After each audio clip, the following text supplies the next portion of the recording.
Hi, my name is Mary Sue, and I had the immense privilege of taking part in a discussion you are about to see of Wallace Stevens' 1919 poem, Anecdote of a Jar. Before we play it for you, however, we wanted to let you know a couple of things. First, we're only showing you a brief clip of a longer discussion. In this clip, we spend time discussing Anecdote of a Jar in relation to the poet John Keats's famous Ode to a Grecian Urn, published 1820. Our intent is twofold. We wanted to model how teachers might lead a conversation on a poem, and also to demonstrate how poetic allusion works by comparing and contrasting the two, and drawing out links to other poems and even to artists. We were particularly fascinated about how both poems are poems about pieces of art. As we go through our discussion, we grapple with the poetic tradition in a way that I think shows how exciting doing poetry can be. And as a teacher and a lover of poetry myself, that's my fondest wish for my students, that they be woken up, if you like, to the power of a poem. So I'll start off now by reading the poem for you. We'll then have a brief clip where my fellow students and I introduce ourselves, and then we'll go into the discussion. Thanks for joining us. Anecdote of a Jar by Wallace Stevens. I placed a jar in Tennessee, and round it was upon a hill. It made the slovenly wilderness surround that hill. The wilderness rose up to it, and sprawled around, no longer wild. The jar was round upon the ground, and tall, and of a port in air. It took dominion everywhere. The jar was gray and bare. It did not give of bird or bush, like nothing else in Tennessee. So welcome everyone. My name is Chris Schlegel, and like everyone here, I'm a graduate student. We study English and education, and we're here at Harvard University's Bach Center for Teaching and Learning. We're in the Learning Lab, and we're very lucky today, I think, to be talking about Anecdote of the Jar by Wallace Stevens. But before we get to that, I'm going to start over here and ask people just to introduce themselves. So I'm Mary Sue Dowd. I'm Mike. I'm Ezra Feldman.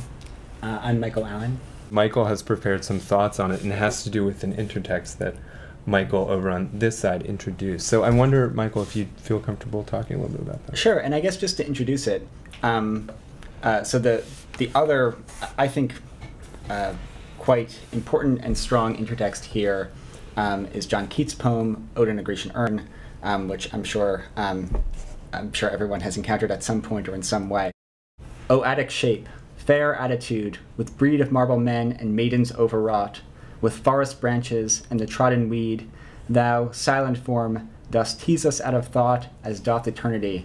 Cold pastoral, when old age shall this generation waste, thou shalt remain in midst of other woe than ours, a friend to man, to whom thou sayest, beauty is truth, truth beauty.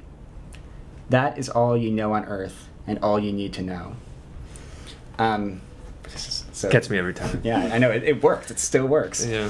And I guess one of the things, I think there's a lot to talk about in the relationship between these two poems. We should think about how is a jar different, possibly more American than an urn. But I think the other thing to think about is what is the outside of the poem. So I didn't read the whole poem, but really the only thing that we know that's going on in Keats's poem, the only thing we hear about the world that he's describing, because this is part of a genre called ekphrasis, where you describe artworks in a different genre. So you might describe a painting in a poem. That's usually how it works. We do get a little glimpse outside of the poem, and that is just this idea of when old age shall this generation waste, thou shalt remain in midst of other woe than ours, a friend to man. So you have the idea of the world going on and getting worse in some sense and dying away, and the urn speaking. So I wonder, is there an outside of the jar or an outside of the poem that's being gestured at?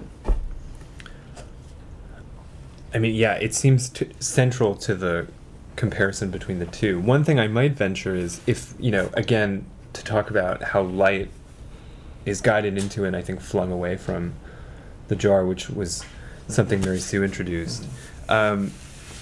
Let's imagine that the speaker, let's call him Wallace, but he could be anyone, is standing in a field looking at a jar.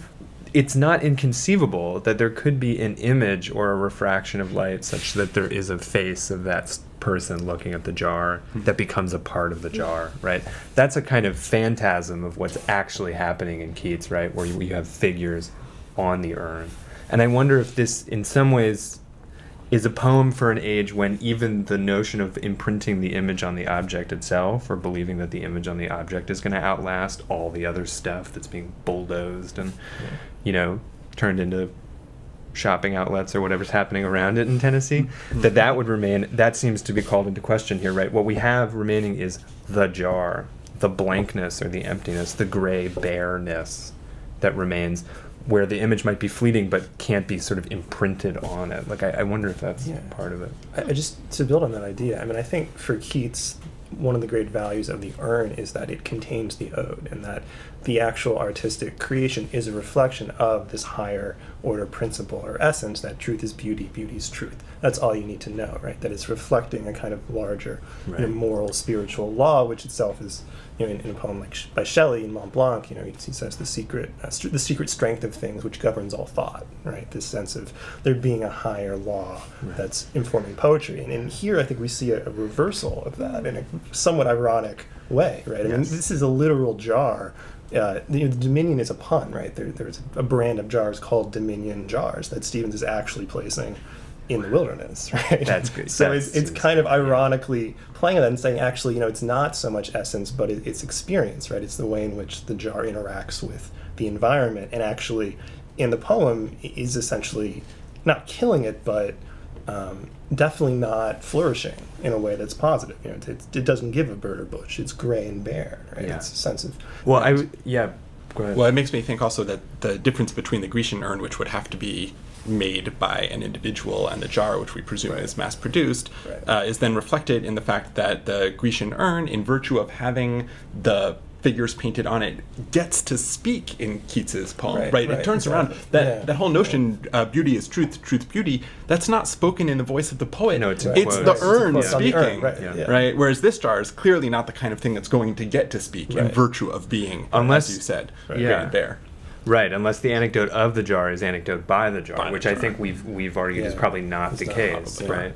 But like, it's I think it comes back to our question of. I really think I think it's important, and I want to stand up for the speaking jar and the speaking urn, because I think even if we say, well, it can't really be speaking, this is too self-conscious of the fact that after the Romantics, we're too subconscious of the fact that everything we put in art is something that we put there, and so we find what we expect to find. I think there's still a yearning for to create objects that can say things that we can't say ourselves, that we can't believe. So you talked about the fact at the end of Ode in a Grecian Urn in quotation marks.